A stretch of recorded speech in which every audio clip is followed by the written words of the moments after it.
American culture is now normalizing the idea that minors can be given hormones to prevent their biological development of their secondary sexual characteristics.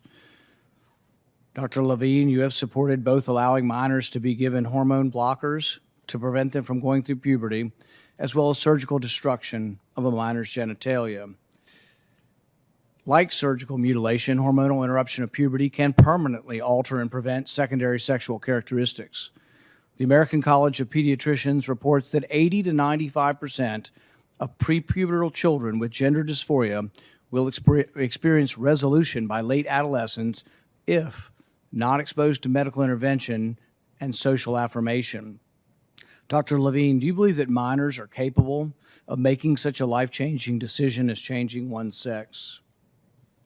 Well, Senator, thank you for your interest in this question. Transgender medicine is a very complex and nuanced field with robust research and standards of care that have been developed.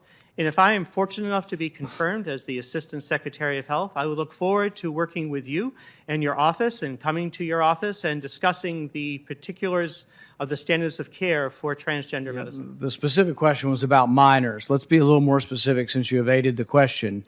Do you support the government intervening to override the parent's consent to give a child puberty blockers, cross-sex hormones, and/or amputation surgery of breasts and genitalia? You have said that you're willing to accelerate the protocols for street kids. I'm alarmed that poor kids with no parents who are homeless and distraught, you would just go through this and allow that to happen to a minor. I would hope that you would have compassion for Kira Bell, who's a 23-year-old girl who was confused with her identity. At 14, she read on the internet about something about transsexual. She thought, well, maybe that's what I am. She ended up getting these puberty blockers, cross-sex hormones. She had her breast amputated. But here's what ultimately she says now.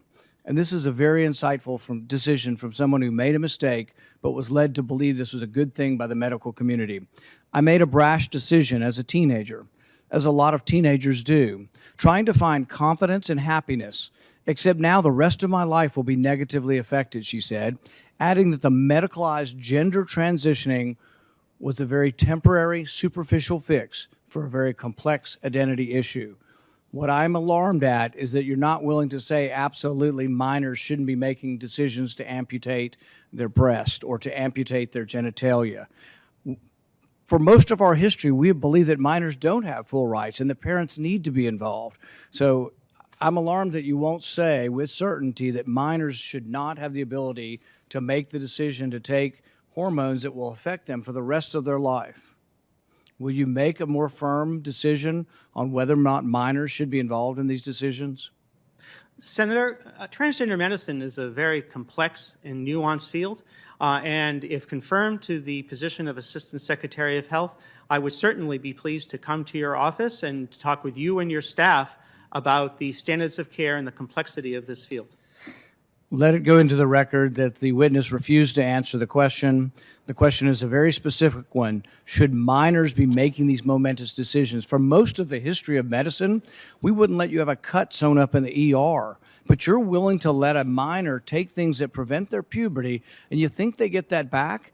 You give a woman testosterone enough that she grows a beard, you think she's going to go back looking like a woman when you stop the testosterone? You have permanently changed them. Infertility is another problem. None of these drugs have been approved for this. They're all being used off-label. There's no long-term studies. We don't know what happens to them. We do know that there are dozens and dozens of people who've been through this who regret that this happened and a permanent change happened to them. And, you know, if you've ever been around children, 14-year-olds can't make this decision. In the gender dysphoria clinic in England, 10% of the kids are between the ages of 3 and 10. We should be outraged that someone's talking to a 3-year-old about changing their sex.